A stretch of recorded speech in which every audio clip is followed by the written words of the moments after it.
Jagatsinghpur जिलार Navkrishna Chaudhary stadium ठारे दीर्घ 5 दिन धरी चलिथिला कल्लड़ महोत्सव 2025। एही अवसर में महोत्सवर अंतिम सभारे मुख्य अतिथि भावे उपमुख्यमंत्री प्रभाती परिड़ा जोग देइथिले। तेबे भौगोलिक दृष्टिकोणरू जगतसिंहपुर जिला छोट हेले मध्य अर्थनैतिक पर्यटन मानचित्र रे एहार स्थान गुरुत्वपूर्ण। मां सारଳାଙ୍କ पीठर उन्नति पई आवश्यक साहाय्य जोगाई दियाजिबा सह अलका आश्रम विकास पई 1 कोटी टंका प्रोत्साहन राशि घोषणा करिसेंती उपमुख्यमंत्री प्रभाती परिड़ा। जिलापाल जे सोनालको सभापतित्व में आयोजित कल्लड़ उद्यापनी सभारे सम्मानित अतिथि भावे सांसद विभू प्रसाद तराई, विधायक अमरेंद्र दास, आरक्षी अध्यक्ष भवानी शंकर उद्गाता प्रमुख जोग देइथिले। जगतसिंहपुर जिल्लार समस्त आदिवासी माननको मु अभिनंदन जनाउछि। तांको जिल्लार जन्मदिन शेष दिन कल्लड़ ये जिला महोत्सव रे मते अतिथि भावे डाकी थिबारु मु समस्त को साधुवाद जनाउछि।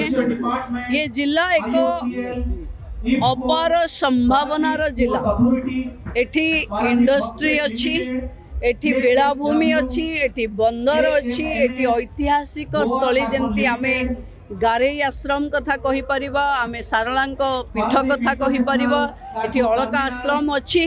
टूरिज्म लिटिल बिट प्रयास करूची कि अलका आश्रम जोटा आम स्वाधीनता संग्राम रो एंतुड़ीशाल ताकू रिवाइव करबा पई एवं ब्लू फ्लैग बीच जो कहले ब्लू फ्लैग बीच पई ऑलरेडी बजेट रे एथर माननीय मुख्यमंत्री घोषणा करिसंती। पारादीप बेलाभूमि को आमे ब्लू फ्लैग बीच पई प्रयास करूचु एवं जो बंदर बेलाभूमि आउ सियाली जो अच्छी आर विकास पई समय समय क्रमे टूरिज्म पैसा देछि एवं एथर आमे भी आर्थिक अनुदान देइछु। जिला प्रशासन को पाखे लगातार भावे आमे प्रभाव रखिबु जे जहाँ डिमांड एथाकर विधायक एवं इंडस्ट्री शिल्प मंत्री एवं सांसद आम पाखे रखिथिले। ए अंचलर सामग्रिक विकास करिवा पई मान्यवर मुख्यमंत्री निजे कहिचंती किछि अर्थर अभाव रहिबो नाही।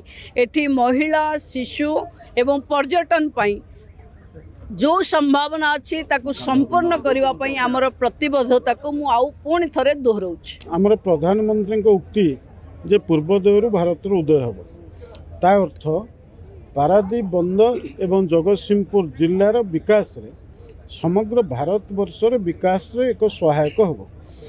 ता कारण होची समग्र भारतवर्षर अर्थनैतिक अभिवृद्धि संगे एठी पारादीपर शिल्पायनर अभिवृद्धि यह अंगांगी भाव में जोड़ी अच्छी। ता सहित सामग्रिक भाव में जगतसिंहपुर भूखंड थिबा विभिन्न पर्यटन ठू आरंभ करी एठी सागरमाला प्रोजेक्ट एवं ता सहित जगतसिंहपुर जिले में जो प्राकृतिक संपद गुड़िक अच्छी से प्राकृतिक संपद को जदि आम ठिकाना भाव में विनियोग करिपरिबा एवं सरकार जो प्रोत्साहन रही विभिन्न योजना अच्छी ये योजना को जदि आम लोकों पाखे पहुँचे पारिबु ताले जगतसिंहपुर जिले में विकास त्वरान्वित हो पारिबु। जगतसिंहपुर उमाकांत पात्र रिपोर्ट, खबर ओडिशा।